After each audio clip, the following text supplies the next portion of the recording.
dafa programme Seneweb TV seneweb.com ñi nga am mbégte ak kontante waxtaan si li nga xam ne actualité sportive la fii si Sénégal le Sénégal bi nga xam ne équipe nationale beach soccer dafa yàgg ak baar bi si coupe du monde ak coupe d'Afrique je vous rappelle qu'on a été champion d'Afrique 6 fois d'affilée wala sax 5 fois d'affilée xaw ma 6 fois d'affilée je pense que c'est 6 fois d'affilée coupe du monde ñu aj baar bi ba demi-finale coupe du monde. Cette année ñu ne non Sénégal c'est le Graal day jël coupe du monde bi malheureusement on est sorti en phase de poule comment on est arrivé là comment se porte le beach soccer sénégalais tey loolu la ñuy waxtaan ak ki nga xam ne mooy Ibra Sall di consultant si beach soccer ku yàgg dem terrain week-end yi plage u Diamalaye dina ko gis foofu Ibra Sall maa ngi lay nuyu mon ami. maa ngi lay fay Pa Omar merci beaucoup pour l'invitation sur ce plateau bi tey pour discuter de la situation actuelle du beach soccer sénégalais. jërëjëf sama ndey càmmiñ autant du moins ma am international boo xam ne mi ngi tudd monsieur Badji joué équipe nationale non bàyyi ma bàyyi ko dañ ne nettali si làmmiñu moroomam la bëggee monsieur Badji maa ngi lay nuyu. maa ngi lay fay maa ngi nuyu ñëpp ñi nga xam ni ñooy téléspectateur u Seneweb donc Ibrahima Badji la di doon international sénégalais en même temps coach APLN beach soccer nekk aussi un passionné du beach soccer rawatina du beach soccer sénégalais. mais coach. comment se porte le beach soccer au Sénégal actuellement déjà. waaw comme tout sport am na régularité am na irrégularité donc sport u beach soccer Sénégal day màgg mais bon li ñu ci gis mooy championnat bi moo wax ni tey li nga xam ni mooy équipe nationale dafa war a refléter championnat bi donc mais c'est le contraire donc ñun on est dans benn beach soccer boo xamante ne championnat bi c'est amateur mais équipe nationale bi aussi day jouer niveau professionnel moo waral ñun ñëpp ci équipe nationale bi la ñu basé wu moo waral championnat bi aussi am niveau mu toll rawatina beach soccer u Sénégal mais bu ñu jëlee cadre équipe nationale mun nañ ne le beach soccer se portait bien juste avant suñu élimination bii nii ci coupe du monde bi nii. jërëjëf alors cette même question est valable pour toi Ibra comment se porte le beach soccer du Sénégal déjà. Bon, déjà, je peux dire qu'au niveau du championnat, cette année, il y a eu de belles innovations. Le championnat, maintenant, il est très bien organisé. Cette année, on a rajouté la Coupe du Sénégal qui a permis aux joueurs sénégalais d'avoir de la compétition pour être prêts pour les échéances qui arrivent en équipe nationale. Peut-être un niveau où il y a un petit problème pour le moment, mais au niveau de la préparation de l'équipe nationale. Par exemple, le Sénégal, on va dire une Coupe d'Afrique avec Coupe du Monde. De notre Disney, il y avait beaucoup de tournois en prélude des compétitions, de notre tournées internationales, jouer avec des équipes de top niveau. Mais malheureusement, depuis que nous atteindre demi-finale, Coupe du Monde qui est passée en 2021, on s'est un peu reposé sur nos lauriers. Comme nous avons une demi-finale, on s'est dit que bon, nous pousser tout et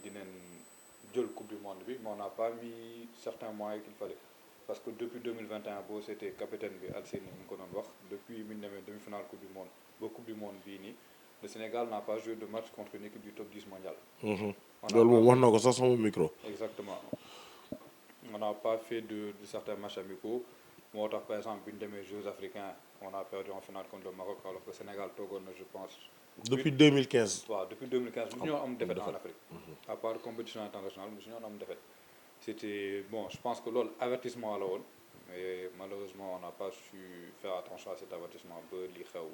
Il y a quelques semaines si Coupe du Monde bi am. compétition beach soccer bi la ñuy waxtaane moom il est allé sur la préparation les signaux étaient rouges on a alerté man j'ai eu à interviewé Alseyni Ndiaye et il a alerté mais néanmoins championnat bi mi ngi doon daw gars yi ngi am compétition alors on me parle on s'est pas préparé on s'est pas frotté avec les meilleurs top 10 mondial mais tamit championnat bi mi ngi doon daw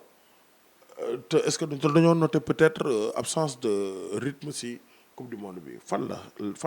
problème de casting la wala problème de préparation la qu'est-ce qui n'a pas marché. waaw d'abord bu ma ñëwee xam nga ñun dañuy évoluer tey ci championnat bi nga xam ne c'est un championnat amateur. déjà ko wax amateur wax problème de niveau donc équipe yi ñuy jouer ñoom au niveau de l'international maanaam coupe du monde wala tournoi yi ñu dem jouer dañuy jouer ak équipe yoo xamante ne ñoom dañu am chance am championnat professionnel. c'est-à-dire aussi beach soccer national bi.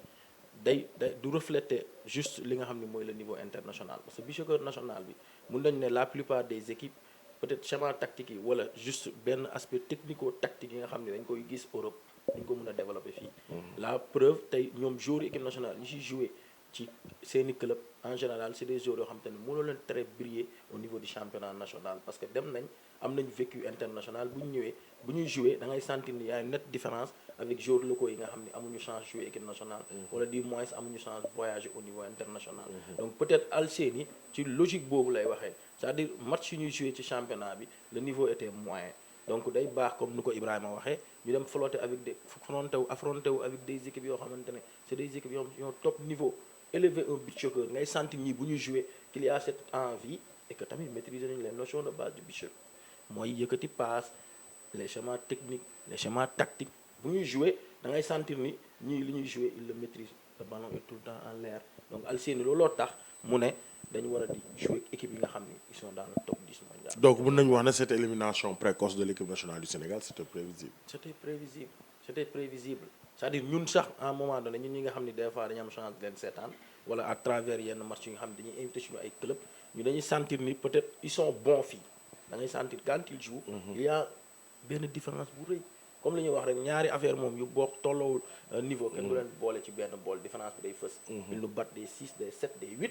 mais da ngay sentir ni néanmoins que ni bu doon dañ doon jouer équipe bi nga xam ne ñoom ñoo tolloo niveau défaillance yi day bëri est-ce que comprendre na fu may waxee la preuve coupe du monde bi ci avis coupe du monde bi da ngay xool match yi ñu perte on a perdu 6-4 waaw man li ma jaaxal mooy coupe du monde bi on menait 4-2 il restait 5 minutes après ñu gagné ñu 6-4 est-ce que mën nañu wax ne ñàkk am préparation bu baax condition physique lañu Japon gagné parce que tamit ñun ni ñu mel ak Égypte ci football bi à 11 noonu la Japon mel ak ñun ci beach soccer est-ce que la préparation moo wane ne baaxul foofu lañ ko gisee wala l'équipe est vieillissante. merci c'est-à-dire bu ñu ñëwee ci physionomie match ñun notre jeu ñëpp xam nañ ko ñun on joue un jeu direct c'est-à-dire Alseni day teebal bi passe benn rawul mu amoon ci troisième bi ñëw ñu tegal ko ñu dóor wala du moins mu am ay exploits individuels un joueur boo xamante ni équipe la défense def conduite pousse dóor mu dugg la preuve le but de Jean Nilo noonu la demee ak biwu Amar ainsi de suite mais japonais ils ont très tôt compris que nous avons des lacunes du point de vue technique en fait maanaam nos joueurs ils sont limités techniquement qu'est-ce qu'ils vont faire ils vont essayer d'aspirer l'équipe da ngay gis ne bii ñu jël surtout bu muy crocheté goal ils ont aspiré l'équipe c'est-à-dire dañoo conserver ballon bi aspiré ñun ñu topp ballon bi ñoom ñu jouer derrière waa ji contrôle dugal looloo ñu dal après ci égalisation yi ba nit ñuy dooree 6 ils ont aspiré l'équipe parce que imagine nga mën a nga jékki-jékki def 4-4 mais yow fukk bi nga am damay dem dugalaat mais c'est loolu mooy erreur bi parce que match beach soccer en réalité ba dernière fin temps da nga war a vigilant parce que tout peut arriver déclic mun na am tout moment te on avait le match en main ñëpp gis nañ ko sénégalais yëpp ne woon nañ mais comment c'est arrivé gars yi ils ont joué du bon beach soccer dans le niveau mondial jamono bi le beach soccer bu nga xam ne dafa jaar yoon les équipes telles que le Japon Biélorussie Portugal Brésil Iran ils le jouent dañuy aspirer équipe bi nga ñëw parce que ñun physiquement on est bien Sénégal kenn mënul wax ni on n'est pas physique mais on est physique mais équipe yi xam nañ ñun on est physique donc ils vont essayer de jouer sur l'aspect technico-tactique loolu kese la donc suma yow yaay technicien bi di tacticien bi suma sukkandikoo ci say wax on a pêché sur la préparation mais on a pêché sur l'organisation technico-tactique de l'équipe nationale du Sénégal loolu la ñu pêché Ibra partagé nga moom li nga xam ne mooy coach bi nga xam ne moom mooy Badji ancien international partagé nga AVM si li mu wax mooy on a pêché dans la préparation et dans le schéma tactique proposé par le coach Mohamed Diallo parce que daal mel ni ci mi neexul woon xeeñul woon lu neex. waaw exactement parce que je pense que léegi beach soccer dafa atteindre benn niveau tactique boo xamante ni nous on a eu un peu de retard côté boobu. parce que ñun par exemple Sénégal tout le monde sait que ñun physiquement comme lu mu wax. on est très bon. et la plupart des matchs qu'on a gagné comme par exemple match contre Colombie bi boo c'était au physique nañ ko gagné. tactiquement au début du match la Colombie était au-dessus mais physiquement on les a pompés à la fin du match ils ont lâché on les a tués. et je pense que peut-être à un moment je pense même le coach il a demandé à ce qu'on renforce son staff. Bon c'était à quelques semaines de la Coupe du Monde il y a eu l'arrivée de Claude Barabé qui est un expert FIFA de beach soccer. Il a apporté sa touche tactique mais tactique xam nga ne mënoo ko jàng ci 1-2 semaines. et je pense que retard tactique boobu moo ñu dab ci ba bi ñu eggee mondial on s'est fait bouffer tactiquement face aux équipes comme la Biélorussie ou le Japon. Par exemple la Biélorussie c'est un pays qu'on n'attendait pas à ce niveau en Coupe du Monde mais c'est un pays qui a plus du recul qui a bien travaillé physiquement et tactiquement, et ça s'est vu, ils sont arrivés en demi-finale de Coupe du Monde, quoi. Ok. C'est un peu comme CAN bi passé, mondial bi, c'est pas un mondial de surprise, mais c'est un mondial des équipes qui ont travaillé. qui ont travaillé. Exactement. Mondial Et je beach pense, soccer bi du nous, mondial côté soccer. préparation, physiquement on était bon, mais je pense tactiquement on a eu des lacunes, te bu ñu koy comprendre, comme Alcine nu mu doon wax, c'est bu ñu demee Iran joué yenn match ak yooyu, c'était un peu trop tard, quoi. Un peu trop tard donc c'était un peu trop tard mais lan lañ mën a jotee lan lañ mën a noter lu positif si li nga xam ne moom mooy nu mu tuddati si comme participation équipe bi parce que tamit gis nañ ay quelques jeunes yu brillé yoo xam ne vu leur âge ils peuvent tel na mën nañ gunge équipe Exactement, bi. exactement. Comme le cas du gardien de but Ousseynou Faye, qui est un jeune, si je ne me trompe pas, qui a 19 ans, qui est plein d'avenir. Et je pense, peut-être erreur d'une def, comme Aliou Cissé lu mu réussir CAN bi, il a su réunir les anciens, ñoom Sadio Mané, Gana Gueye Kouyaté, mélanger leen ak nouveau ay Lamine Camara ak Pape Gueye. la transition. Exactement, je pense une erreur de transition boobu nañ def. Parce que boo seetee joueurs yi fi nekk, boo génne woon feuille de match, par exemple, finale CAN 2015, c'est les 90% sont encore là. Je pense une erreur de transition boobu, peut-être on a eu un peu peur de changer, te loolu moo ñu causé un problème, quoi. Mais je pense que l'équipe est vraiment vieillissante et qu'à un moment il fallait apporter un coup de neuf et on aurait pu peut-être se baser sur le championnat et voilà quoi, pour apporter ce coup de neuf. En parlant de championnat bi coach en parlant de championnat bi yow mi nga xam ne yaa ngi si au quotidien de même que Ibra Sall il a parlé de transition donc est-ce que mën nañu wax ne erreur de casting dafa am au départ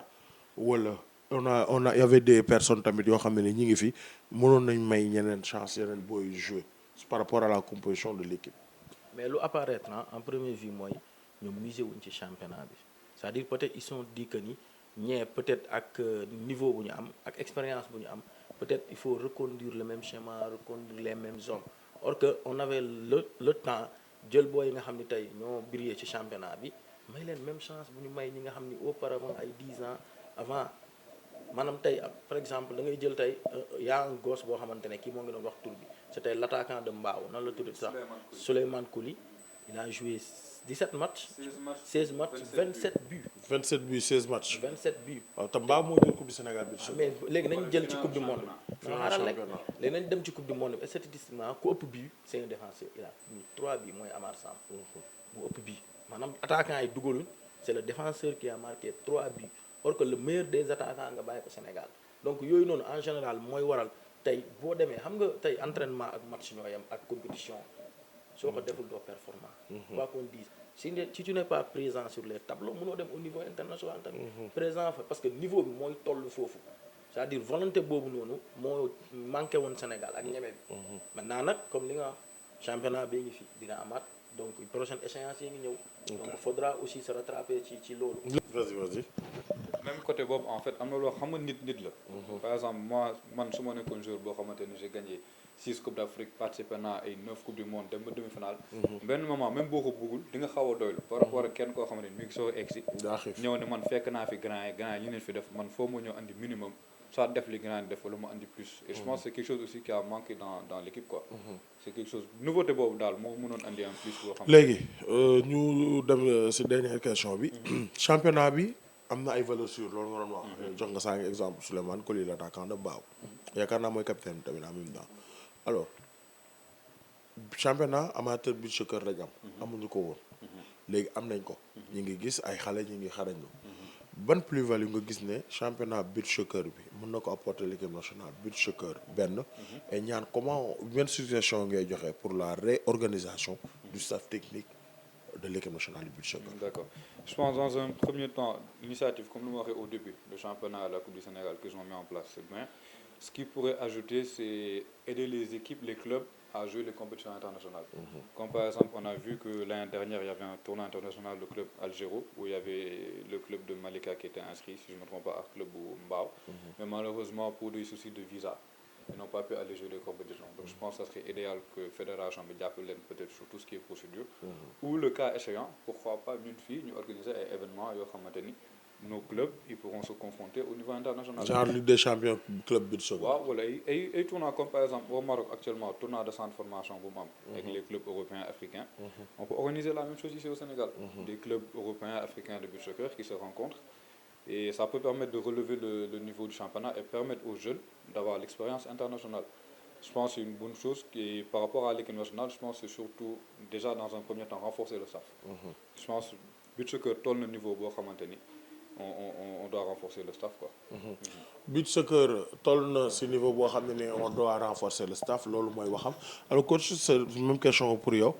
championnat ban plus-value lu mën a apporter l'équipe nationale bi ak tamit yan situation ngay prôner à la fédération sénégalaise pour mu def ko au sein de l'équipe nationale beach soccer.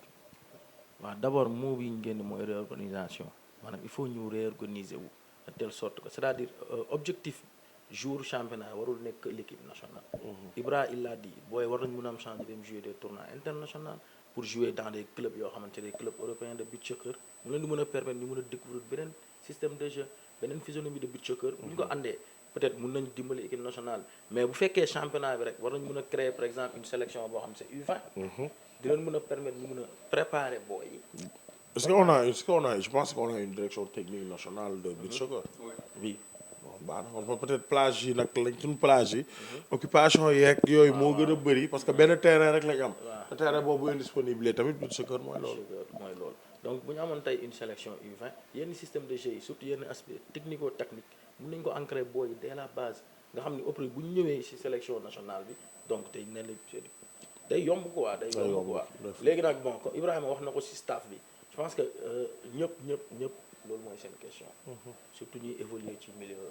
beach soccer c'est-à-dire staff bi dañ ko war a renforcer c'est-à-dire beach soccer dafa am niveau bu mu toll ñoom dem nañu gis mais dafa am benn jeu bi nga xam ne beach soccer Sénégal da ko war a def c'est-à-dire on peut pas tout le temps essayer de jouer le même jeu classique gars yi xam nañ ko si ñun d'ailleurs sax gars yi ñoom dañ leen jommil si système de jeu boobu noonu maanaam bi nga xam ni mooy le jeu direct comme bu ñuy wax maintenant foog ñuy explorer yeneen système yeneen aspect technique yi nga xam ni ak tactique yoo xamante ne beach soccer mondial moo ñu koy imposer par exemple quand vous jouez contre le Brésil looy def tu es obligé de commettre des fautes parce que le ballon est tout le temps en l'air donc boo amul ay argument yoo xamante ne war nga ko mën a stopper comment tu vas faire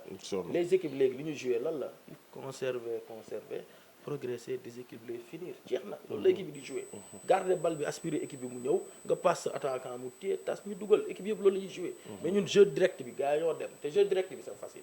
il suffit que troisième homme bi taxaw ci kanamu góol bi nooy jotee attaquant bi nooy taxaw attaquant bi nooy jotee troisième homme bi saa mi ngi may tegal ni ay seemaan nii saa bi non si foofu moom amul ay 4-4-2 ay 4-2-3-1 non 1-2-2 mooy suñu système ñun Sénégal la ñu jouer 1-2-2 maanaam le gardien deux défenseurs ak deux attaquants mais tubaab bi dañoo créé yeneen ay schéma mun nañ teg le gardien teg un défenseur teg ñaari ci côté bi teg attaquant bi loolu mënoo ko teg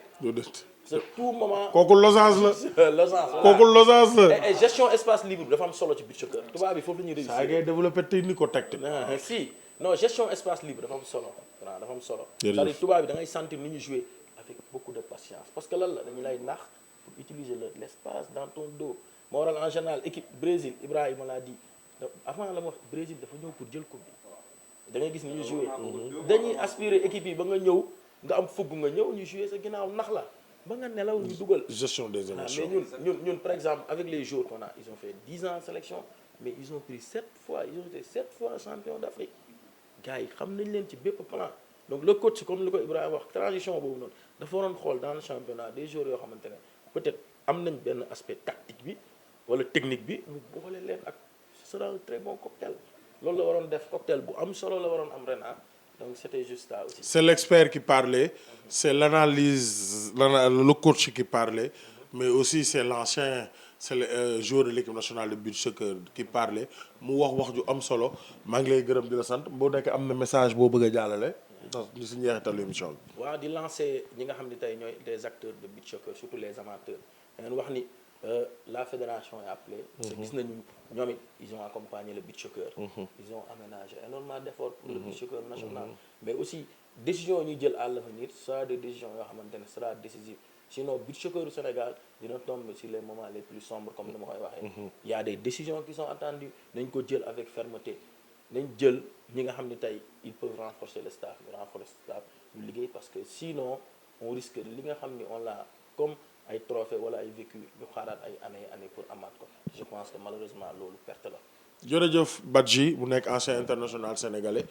si beach soccer Ibra Sall maa lay gërëm di la sant ma bàyyi la bu nee am na message boo xam ne mën nga koy adressé au président de la fédération sénégalaise de football monsieur Augustin Senghor. D'accord, non, juste déjà avant de commencer, remercier Hélène War Seneweb. Merci beaucoup. Et, vous avez eu le plaisir de nous avoir accueillis ici. Et je pense, comme il a dit, la fédération, ils ont fait beaucoup d'efforts pour le beach soccer sénégalais. L'équipe a été en regroupement presque pendant toute l'année. Et quand il a fallu faire des matchs amicaux, même si ça a été tardif, ils ont organisé des matchs amicaux, ils ont renforcé le staff aussi. Et je pense qu'il faut continuer sur cette lancée. Comme il a dit, il faut prendre des décisions maintenant fermes et importantes, sachant qu'il y a des échéances qui arrivent. Il y a la CAN qui arrive cette année. L'année prochaine, il y a la Coupe du Monde aux Seychelles. Donc je pense que c'est un tournant du beach soccer. Une génération vient de partir, si on peut l'appeler comme ça, une génération qui a fait les beaux jours du beach soccer sénégalais. Cette Coupe d'Afrique, une demi-finale de Coupe du Monde, c'est pas anodin. Donc je pense qu'il faut qu'on puisse réorganiser correctement, faire une transition correcte pour pouvoir bien attaquer les échéances qui arrivent. Attaquer les échéances qui arrivent nee na y a une génération boo xam ne def nañ le break en l'occurrence démb le meilleur buteur de l'équipe nationale de beach soccer Babacar Fall a raccroché du mën a say crampons mais nan lañ koy waxee yéen doon sol crampon tàng ngeen di def a quitté le sable kon du raccrocher les crampons mais a quitté le sable ki nga xam ne mooy Babacar Fall et que dafa mel ni am na ñeneen ñoo xam ne nañ ci topp mais bon la transition s'impose. Rendez-vous dans 5 mois, Coupe d'Afrique beach soccer et on espère qu'on va conserver notre titre, Inch'Allah. Jërë ngeen jëf sama gars yi